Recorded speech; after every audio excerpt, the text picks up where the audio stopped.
ಜಿಲ್ಲಾ ಪೊಲೀಸ್ ವರಿಷ್ಠಾಧಿಕಾರಿಯವರಿಗೆ ಸಾರ್ವಜನಿಕರು ಕರೆ ಮಾಡಿ ತಮಗಾದ ಅನ್ಯಾಯ ಮತ್ತು ಸಮಸ್ಯೆಗಳನ್ನು ಹೇಳಿಕೊಳ್ಳಲು ಒಂದು ನಿರ್ದಿಷ್ಟ ಸಮಯವನ್ನು ನಿರ್ಧರಿಸಿಪಡಿಸಿಕೊಡುವಂತೆ ಕುಮಟಾದ ಜನಸಾಮಾನ್ಯರ ಸಮಾಜ ಕಲ್ಯಾಣ ಕೇಂದ್ರವು ಜಿಲ್ಲಾ ವರಿಷ್ಠಾಧಿಕಾರಿಯವರಿಗೆ ಮನವಿ ಮಾಡಿದೆ.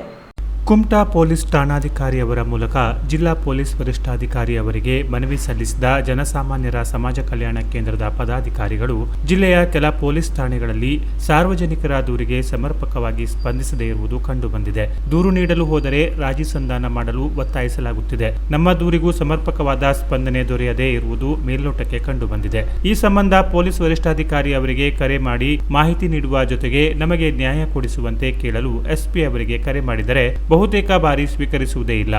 ಈ ಬಗ್ಗೆ ತಮ್ಮನ್ನು ಕೇಳಿದರೆ ಸಭೆ ಸಮಾರಂಭ ಅಥವಾ ಕೆಲ ತುರ್ತು ಪರಿಸ್ಥಿತಿಯಲ್ಲಿದ್ದಾಗ ಕರೆ ಸ್ವೀಕರಿಸಲು ಸಾಧ್ಯವಾಗಿಲ್ಲ ಎಂಬುದನ್ನು ತಾವು ತಿಳಿಸಿರುತ್ತೀರಿ. ಹಾಗಾಗಿ ಸಾರ್ವಜನಿಕರಿಗೆ ಅನುಕೂಲ ಕಲ್ಪಿಸುವ ನಿಟ್ಟಿನಲ್ಲಿ ಒಂದು ನಿರ್ದಿಷ್ಟ ಸಮಯವನ್ನು ಸಾರ್ವಜನಿಕರಿಗಾಗಿ ಮೀಸಲಿಟ್ಟರೆ ಬಡ ಜನರಿಗೆ ಅನುಕೂಲವಾಗುತ್ತದೆ. ಪೊಲೀಸ್ ಠಾಣೆಗಳಲ್ಲಿ ನ್ಯಾಯ ಸಿಗದಿದ್ದಾಗ ತಮ್ಮ ಗಮನಕ್ಕೆ ತರಲು ಜನರಿಗೆ ಅನುಕೂಲವಾಗುತ್ತದೆ. ಅಲ್ಲದೆ ಕುಮಟಾದ ನಾಗೇಶ್ ಮಂಜಯ್ಯ ಹರಿಜನ ಅವರು ತಮಗಾದ ಅನ್ಯಾಯದ ಬಗ್ಗೆ ಜಿಲ್ಲಾ ವರಿಷ್ಠಾಧಿಕಾರಿಯಾದ ತಮಗೂ ಪತ್ರ ಬರೆದು 1 ತಿಂಗಳು ಗತಿಸಿದರೂ ಯಾವುದೇ ಉತ್ತರ ಬಂದಿಲ್ಲ. ಹೀಗೆ ಮುಂದುವರೆದರೆ ನಾವು ಅನಿವಾರ್ಯವಾಗಿ ಮಂಗಳೂರು ಐಜಿಪಿ ಅವರಿಗೆ ದೂರು ನೀಡಬೇಕಾಗುತ್ತದೆ ಎಂದು ಮನವಿಯಲ್ಲಿ ತಿಳಿಸಲಾಗಿದೆ.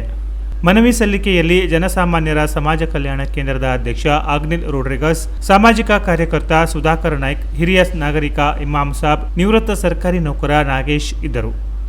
Canara plus news, Kumta.